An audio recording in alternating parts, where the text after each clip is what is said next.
That's James's deck sandwich for today, and I just basically made a stir fry. I don't know if broccoli on a sandwich is going to be good. We'll see what James has to say. And I have given Rutherford Falls the top of the stack rating.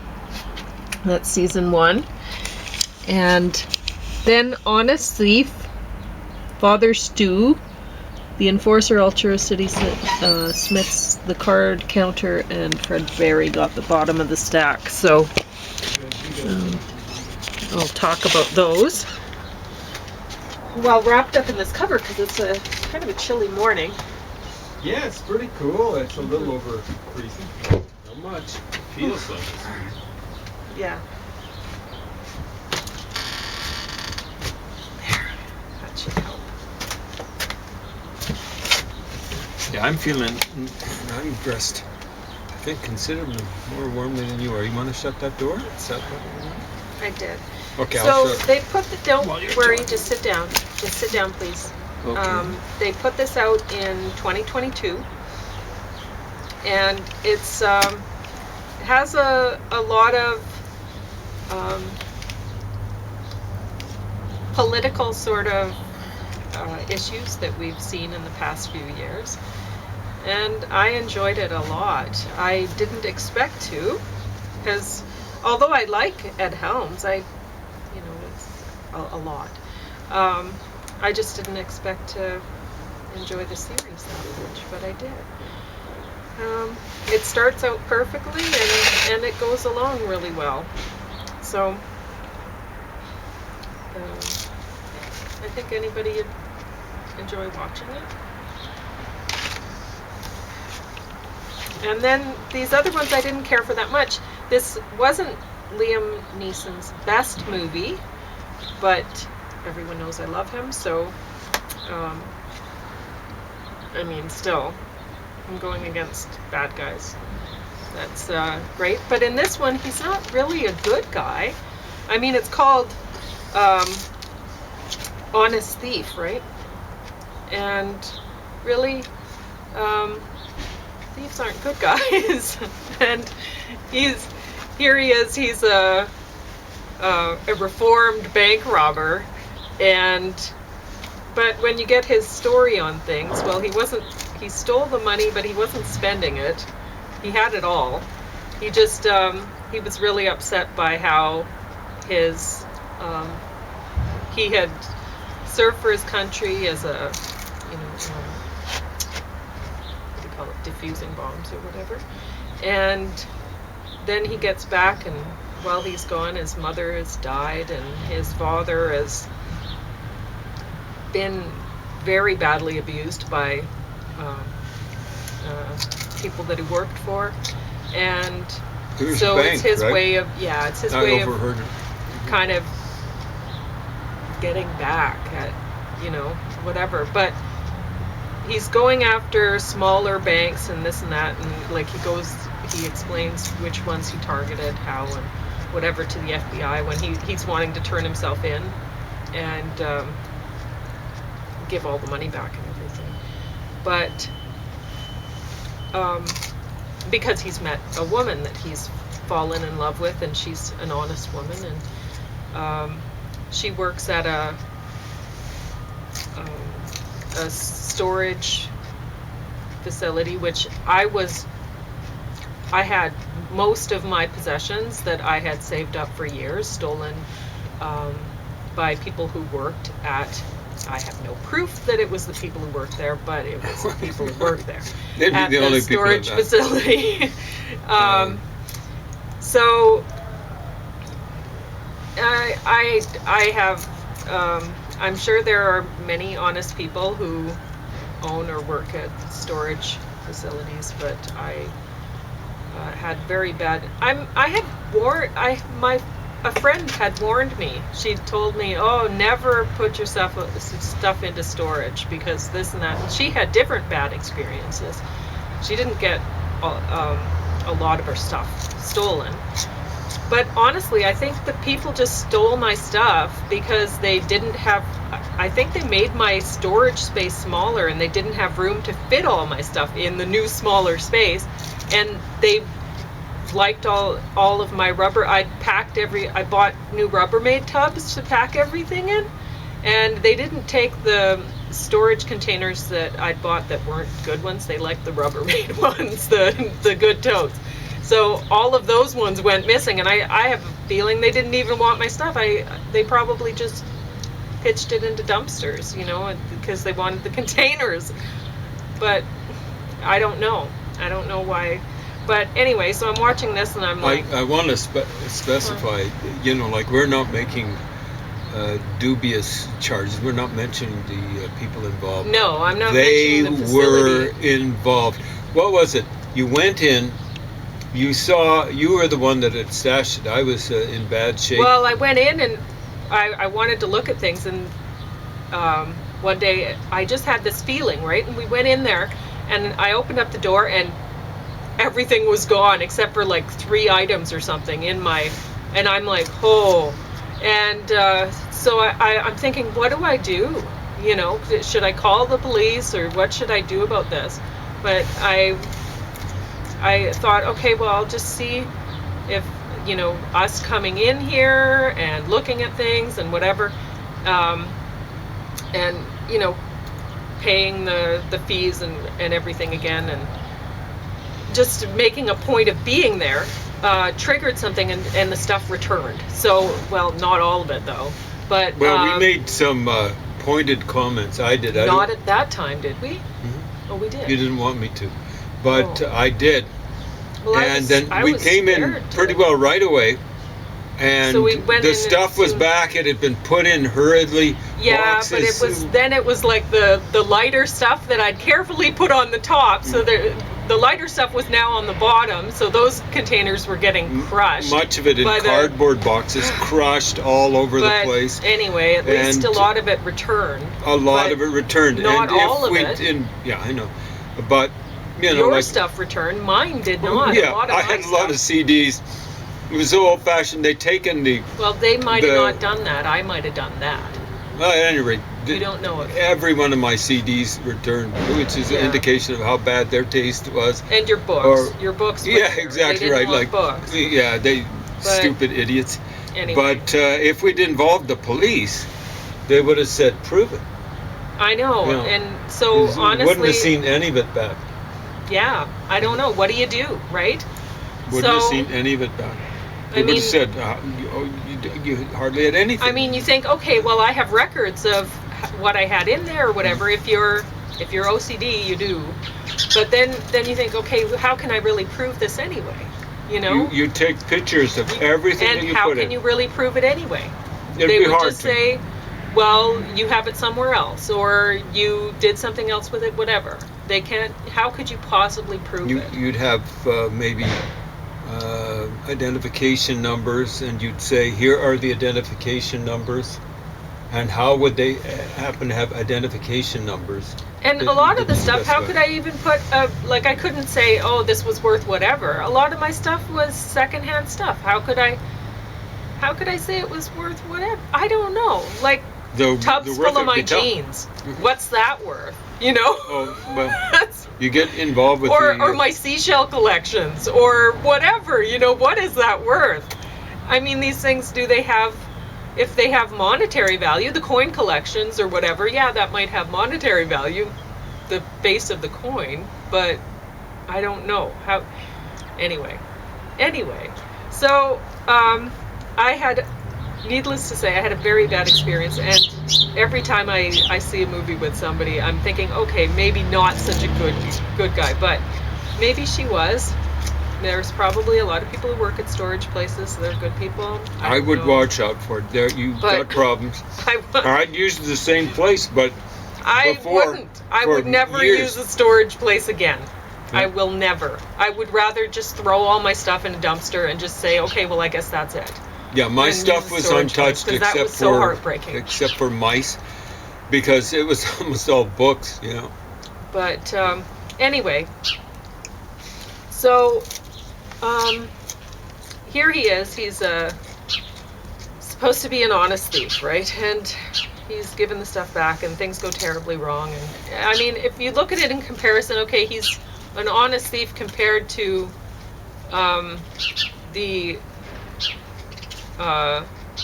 the people that end up being worse thieves later on in the story. So I guess comparatively speaking, yeah, maybe honestly. But I didn't enjoy this movie. Out of Liam Neeson's movies, I enjoyed this one the least.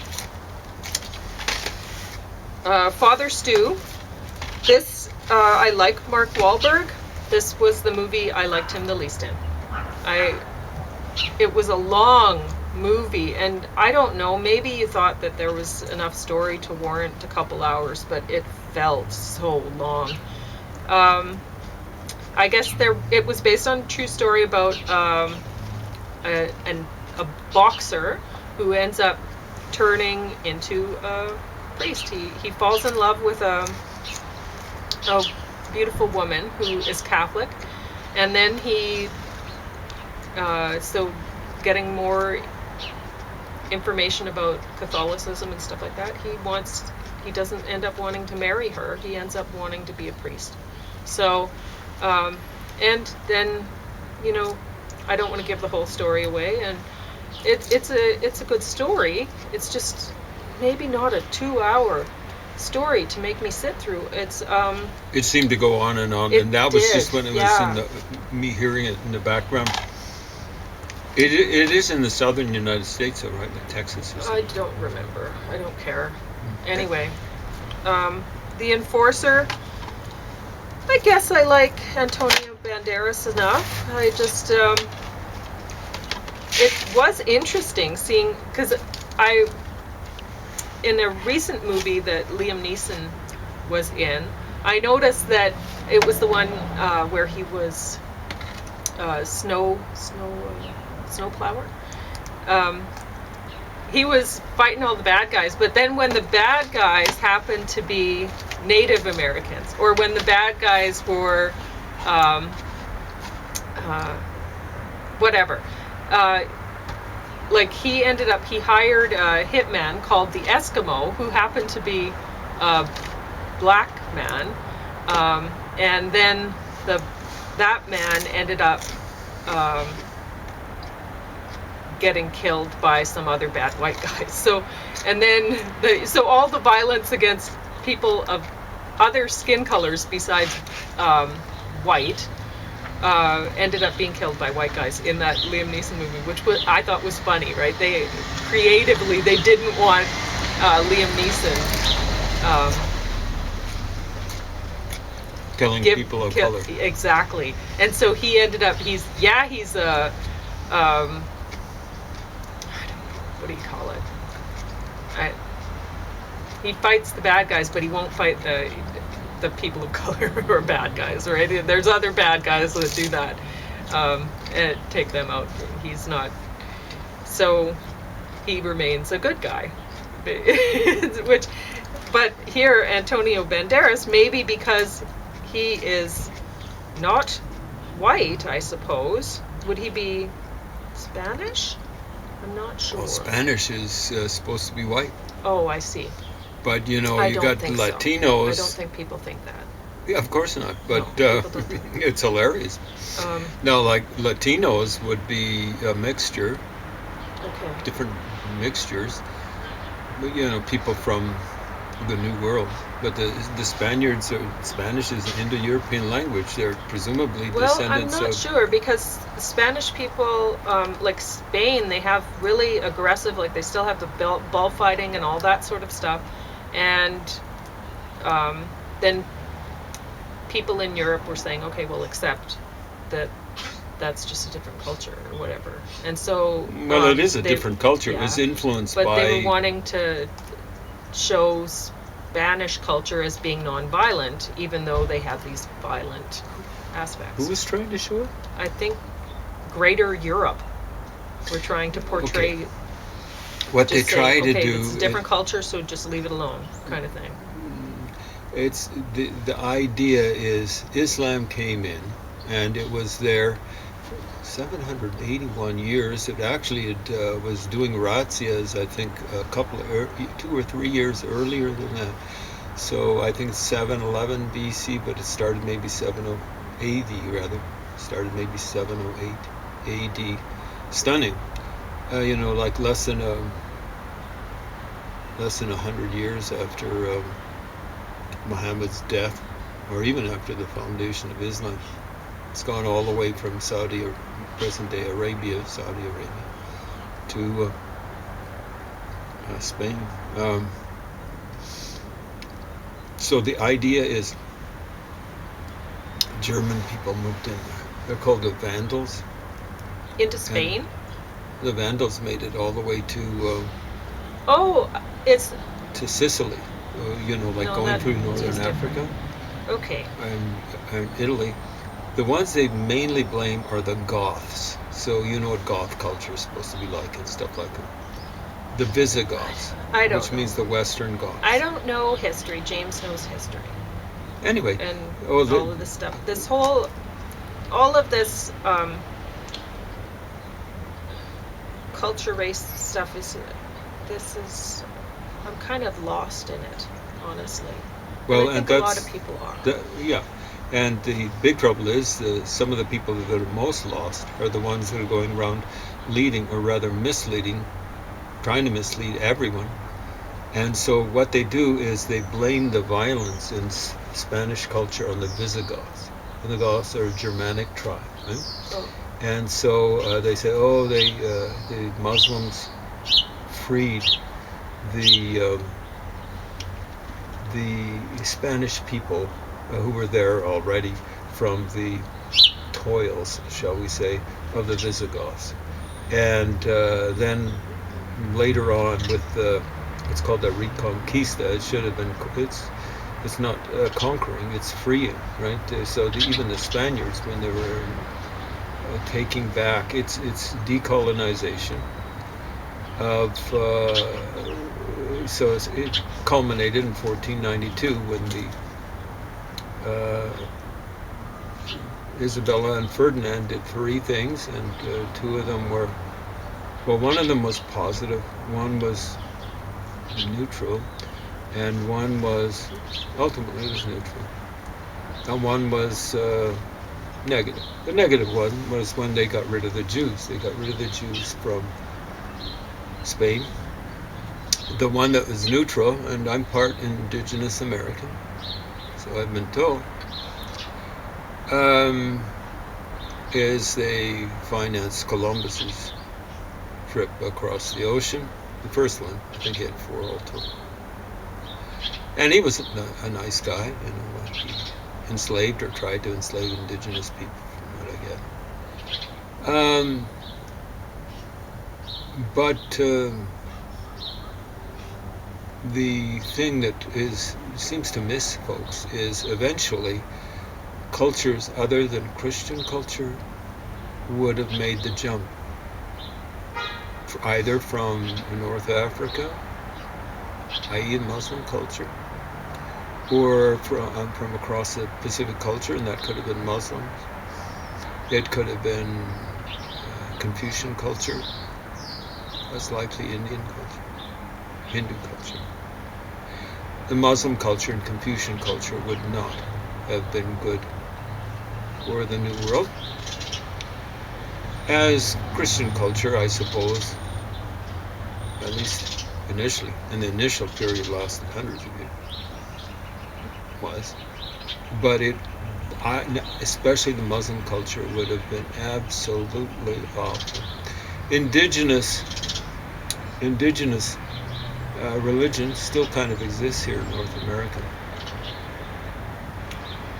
It would have been crushed almost entirely by Muslim culture, because indigenous culture is kind of like polytheistic, and involves something like Muslims claim that, I don't think this is just isolated, claim that Catholics worship monks, that Jews worship one of their patriarchs, that Christians worship, Christians generally are polytheists because they worship 3 gods, not one. In other words, the Father, the Son, and the Holy Ghost. Huh? Yeah. So Muslim culture would not have been very friendly to indigenous culture, right from the Arctic to the Patagonia. Confucian culture would have been, like it basically is just Han chauvinism, and it still is. It's not Confucian, strictly speaking. It's communist, but Han chauvinism is not very hasn't been very nice to indigenous people. Ask the Uyghurs. Okay. So Anyway, back to the movie, The Enforcer. So in this one, Antonio Banderas' character is ultimately he's fighting against an African American man who has abducted women, including a young African American woman that Antonio Banderas' character has tried to help. Who really, she's just a teenage girl. I can't remember her age. I think it was 15 or something like that. And she looks young, she looks the age. So this African American man is basically running a prostitution sort of thing, where he has all of these women and girls locked up, and he's wanting to free them and be a good guy and everything. So, and anyway, but his job, he was an enforcer for a bad woman, and he turns it around, and he's working with a boxer who, like, he's a street fighter kind of boxer. So we have a couple movies here about boxers, and this one's fiction, and I didn't care for it as much. Like, they were getting down on the stack, and honestly, I watched a lot of bad things recently. Ultra City Smiths. This was from some of the makers or something of Robot Chicken, and it has some names that I recognize. Like Tom Waits does one of the voices of one of the characters in this, and somebody else. Well, there's quite a few people here, but there was a couple that I recognized. Anyway, Dax Shepard did another. So yeah, he's a funny guy. Yeah, but this isn't funny. Oh my God! This is so boring, so incredibly boring. You know how they had the doll kind of things in Robot Chicken? Well, they have that in this, and they've done a better job of it. The dolls are, I mean, they look kind of like little baby dolls, but they're they talk, and their eyes blink and everything, and they move pretty naturally, unlike Robot Chicken. And so that part they've done better, and there's a lot of, like, the scenes look really well crafted and everything like that. Like, they put a lot of work into the visual arts of this, but the songs are terrible, absolutely terrible. And honestly, the best song out of the bunch of these was just one of the characters was talking about how she'd make up songs like about making tea on the stove or something like that. And that was probably the best song. It was so bad, but it's the kind of thing like I do all the time. I'm around the house, I'm just singing constantly. But when you actually make, like, I'm not going to record my songs where I'm just singing silly songs around the house, which is I'm constantly singing.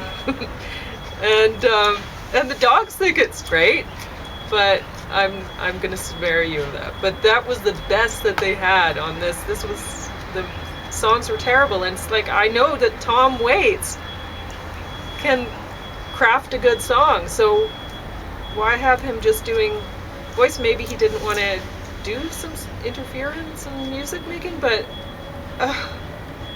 anyway, the music on this was dreadful. And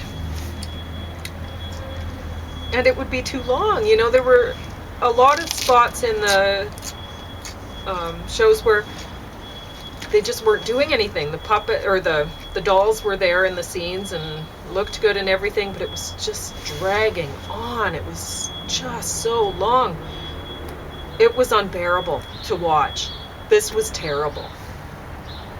It says you should definitely watch. What? Like maybe for a second, maybe look at how they crafted the dolls and stuff and go, wow, yeah, they put a lot of work into that. Doesn't say what to watch. But it could be your watch. Maybe, yeah. Watch your clock. Yeah, because this was dreadful. The card counter, unwatchable, so bad.